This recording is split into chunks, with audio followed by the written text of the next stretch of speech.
someone who knows certainly a lot about protests on college campus. I believe he was at Columbia yesterday, the independent presidential candidate, Dr. Cornel West. You were there, right, at Columbia, is that right? Well, I was deeply blessed to be in solidarity with my brothers and sisters, zeroing in on that indescribable suffering in Gaza, those genocidal assaults and attacks, though. They were courageous, they were visionary, and they were holding their own. Even as you know, the New York Police Department came in and arrested over 180 of them. And to bring in that kind of police force on a college campus, my God. Well, let's talk about that a little bit. I see the video. There you are with your bullhorn yesterday. First of all, statement from the Columbia president. Remember, she just testified the other day, right before this was. So this is what she said about it. It says, the current encampment violates all the due policies, severely disrupts campus life, creates a harassing and intimidating environment for many of our students. This is a challenging moment. And these are steps I deeply regret having to take, meaning she called in. You know, Columbia is a private institution, and they said this was disruptive, Dr. West. I know you've been involved in protests in the past, but isn't there a line that some of these young people and, you know, yourself are crossing at times, and wasn't that line crossed this week?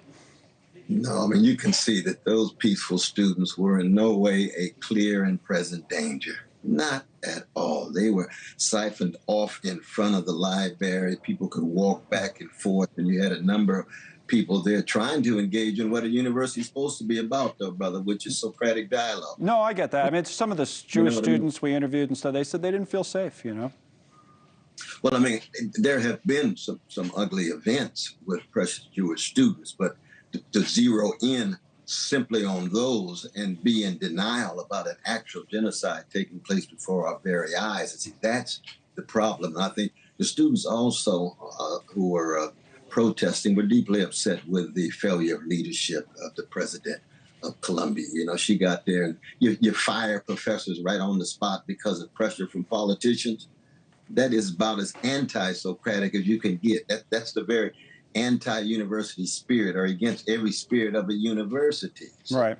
Now, I know people are upset about the war, the way it's being, obviously, it's where it's being prosecuted, right, executed, and all of that. And I think, you know, understandably so. I think even General Clark was acknowledging some of that. His point was, and I'll get you to respond to it in a moment, that people don't see the bigger picture in the Middle East. And I think, you know, words matter in this, too. You used the word, and you've used it many times. You and I have talked about it. Genocide. That's a rough charge. That's a terrible, terrible word with an ugly history, and I know you know all about that.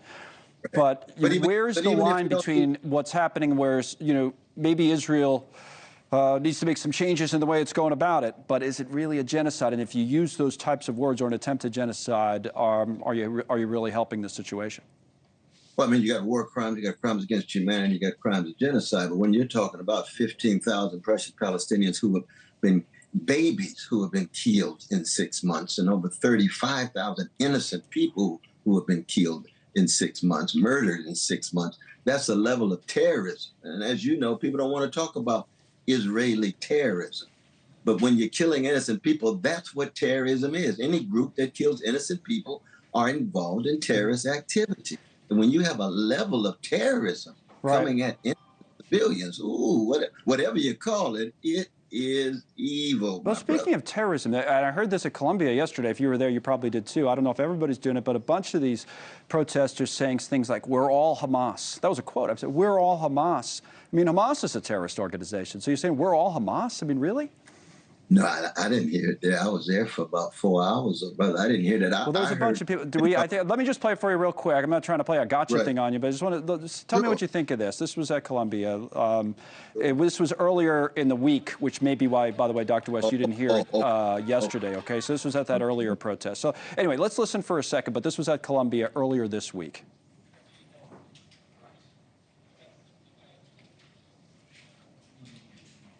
Do we have... Okay, we're getting it in 1 second. I'm sorry, Dr. West. Once we get it. Okay, here it is. Here it is. Sorry, I'm sorry about that. Here it is. This is, again, this is Wednesday of this week. I just want you to hear it just so we can have the proper discussion. Here it is. We are Hamas! You're Hamas. Wow. That's a good one. You're what? You're Hamas? Yes, we're all Hamas. You see, I mean, that's a Jewish student, I think, walking by. Someone said, we are Hamas. They said, wait, what did you say? We are, yes, we are Hamas. We are all Hamas. Yes, see, I didn't hear that end of the thing. I think part of it is that, see, Hamas itself is not simply a military organization. It's a service organization. They have infrastructure, provides food, it provides social services. There's a variety. Hamas is part of Palestinian resistance. There's no doubt about that. Right. It's a terrorist organization, though. That's how it's recognized by the United States as such.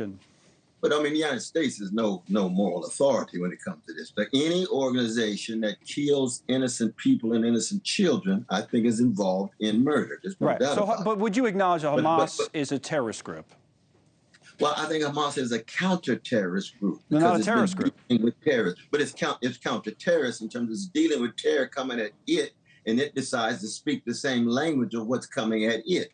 I mean, that's the difference between Malcolm X and Martin Luther King Jr. Hamas is not a Martin Luther King Jr. kind of organization. And that is my tradition. But it's part of resistance. It's part of resistance. It's part of resistance the same way John Brown and Nat Turner were part of the resistance, you see. Well, that's but Hamas is not a terrorist organization. You're not willing to... It's counter-terrorist. And when it kills innocent people, that is murder. But the context of it is a terror coming at it, because the Israeli terrorism is coming at it, and it responds in the language of what's coming at it. And then you can argue, okay, are you a nonviolent resistor in the Martin Luther King Jr. tradition? Or are you a violent resistor in the tradition of George Washington and Thomas Jefferson, who themselves responded violently, right, by killing innocent British folks? So Hamas is killing innocent people. I'm against killing innocent people. I'm a Christian. I won't get into the spiritual and moral dimensions of that, but I'm deeply wedded to that moral and spiritual dimension. But resistance takes a variety of different forms, my brother. Right. Thanks so much for watching. Just go to joinnn.com to find NewsNation on your television provider. And don't forget to click the red subscribe button below to get more of NewsNation's fact-driven, unbiased coverage.